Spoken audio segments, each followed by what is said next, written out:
The Democratic Republic of Congo is calling on top European football clubs to end their, quote, blood-stained sponsorship deals with Rwanda.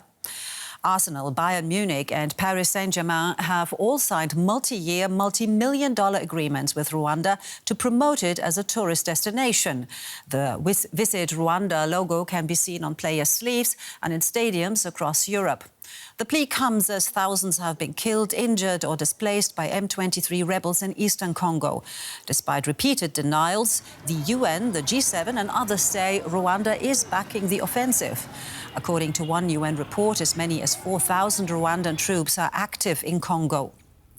In a letter to the three football clubs, Congo's foreign minister writes, "Countless lives have been lost, rape, murder and theft prevail. Your sponsor is directly responsible for this misery. If not for your own consciences, then the clubs should do it. End their sponsorship agreement for the victims of Rwandan aggression." Let's talk more about all of this with British journalist and author Michela Wrong.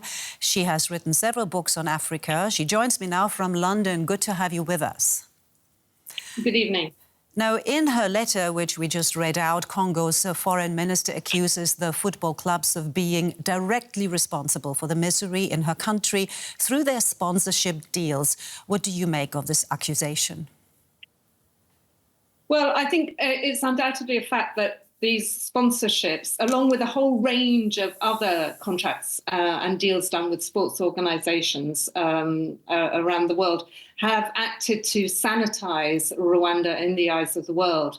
Rwanda, which is a very poor country, has decided to spend a certain amount of its money supporting these clubs. It has also signed deals with, for example, the bicycling World Championships, which are due to be staged in Rwanda this year. It's hoping to get Formula One to be held in Rwanda. And what it does is it creates this image of a modern, progressive, clean, safe African country, which is all well and good if you're just looking at Rwanda. But at the same time, as we have seen, it is intervening very, very strongly in neighbouring Congo and creating chaos in that country and is responsible for thousands of deaths. So you said already Rwanda is a poor country, yet it is spending several $1 million on these football club deals.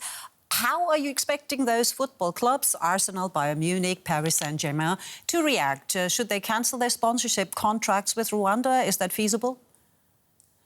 I think these, speaking for Arsenal here in the UK, I think these are rich, popular, very high-profile clubs. I don't think they need to take money from Rwanda. I think they can find other sponsors.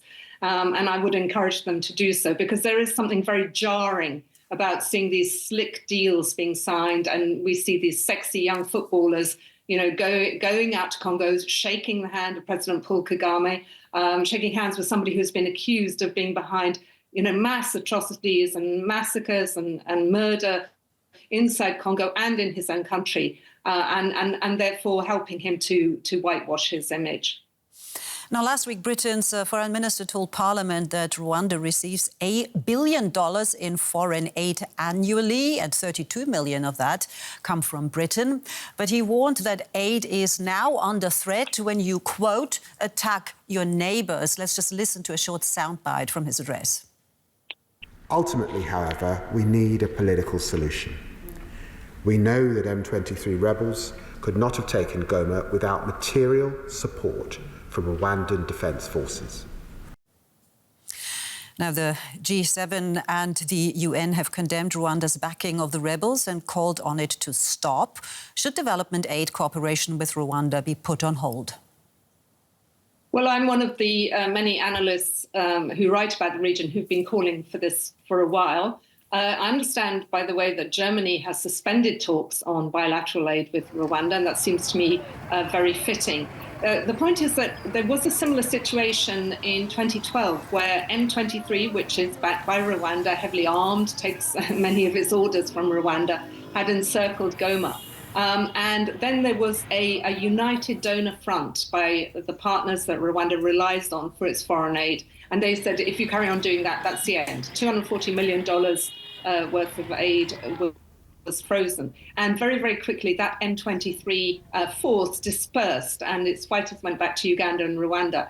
So we have not seen that this time. And we know that this kind of pressure is immensely effective and has a major impact on President Paul Kagame. So I think it is well past time that similar measures were embraced. Just briefly, if you would, because Rwanda continues to deny that it is backing the rebels. Is there any doubt who is behind the offensive?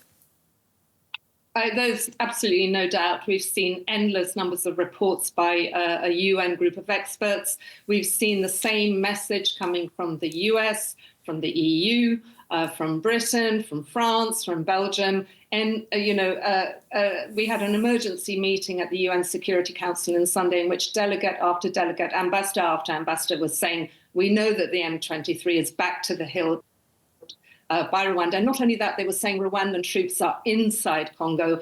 I'm hearing from my diplomatic sources that we're talking about 7,500 Rwandan troops active on Congolese soil. So there is absolutely no doubt. I'm sure President Paul Kagame will keep saying that, but actually nobody believes him. All right, journalist and author Michela Wrong from London. Thank you so very much for your time.